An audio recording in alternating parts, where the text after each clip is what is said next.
Bonjour à tous et bienvenue sur Monaco Info. Voici sans plus tarder les titres qui seront développés dans cette édition. La principauté vient d'être mise en lumière à l'occasion des fêtes de fin d'année. L'association Monaco Disease Power a organisé une conférence ce mardi sur le thème de l'autisme. Et enfin, vous découvrirez la nouvelle exposition de l'Association internationale des arts plastiques consacrée à l'eau dans la salle du quai Antoine Ier. À l'approche des fêtes de fin d'année, le maire Georges Marsan et une partie de son équipe ont procédé à la mise en lumière de la ville ce mardi en fin de journée. Visite guidée avec Christine Datomel.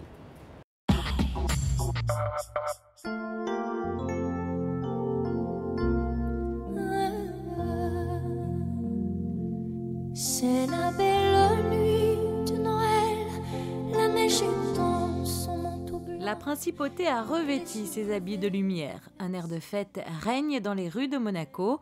Comme tous les ans, le maire Georges Marsan a appuyé sur l'interrupteur déclenchant à distance la mise en lumière de l'ensemble des quartiers monégasques. Un moment symbolique qui a eu lieu ce mardi à 17h30.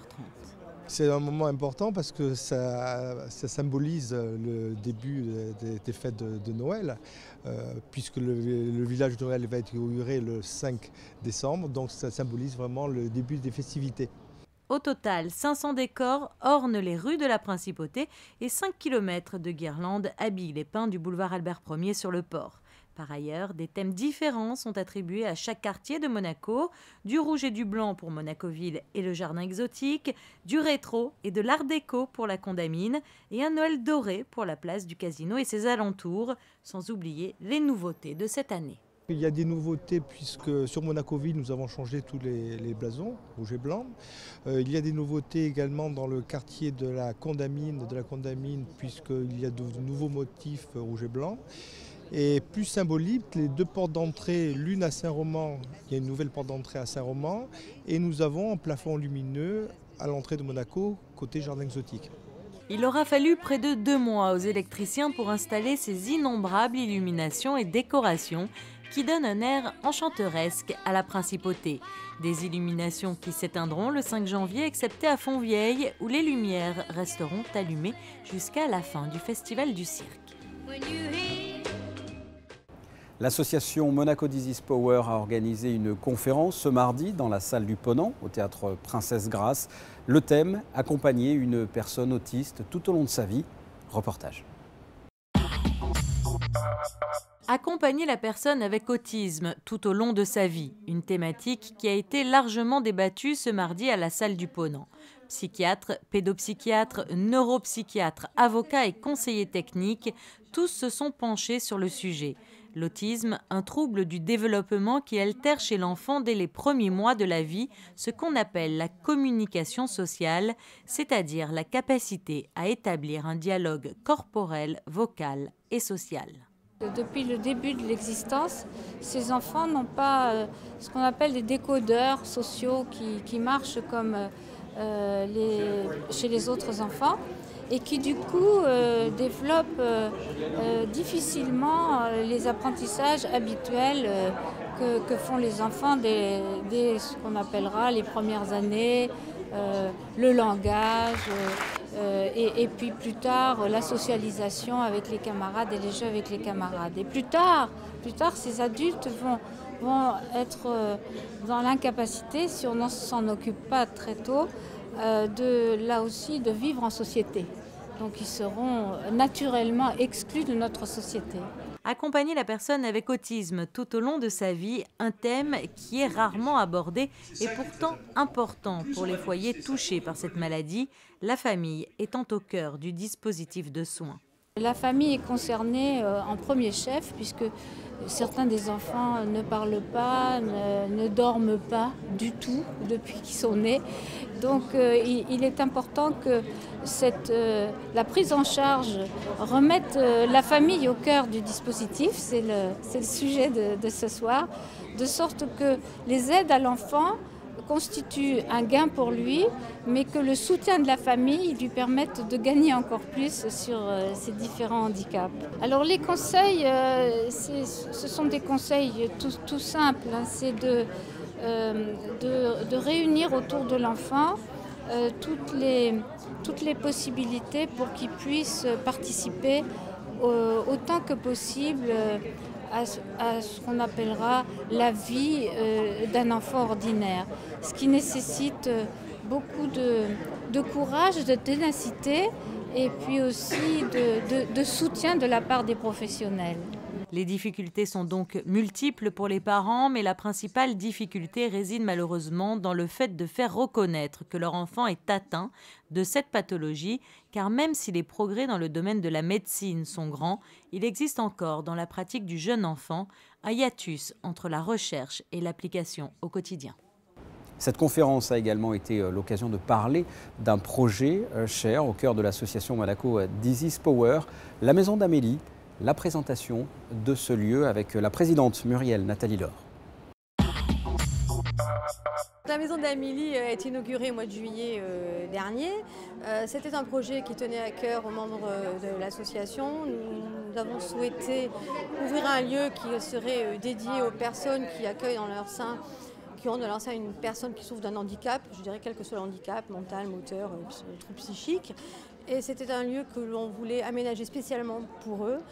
C'est un lieu de vacances réservé au séjour de répit, mais aussi un lieu d'apprentissage par rapport à l'autonomie et à la sociabilisation. Donc nous avons à disposition des éducateurs qui peuvent aider en cas de besoin. L'eau à l'œuvre, voici le thème choisi par le comité national monégasque de l'AIAP. L'association internationale des arts plastiques procède à son exposition annuelle dans la salle du quai Antoine Ier. Des artistes espagnols sont aussi les invités d'honneur de cette manifestation.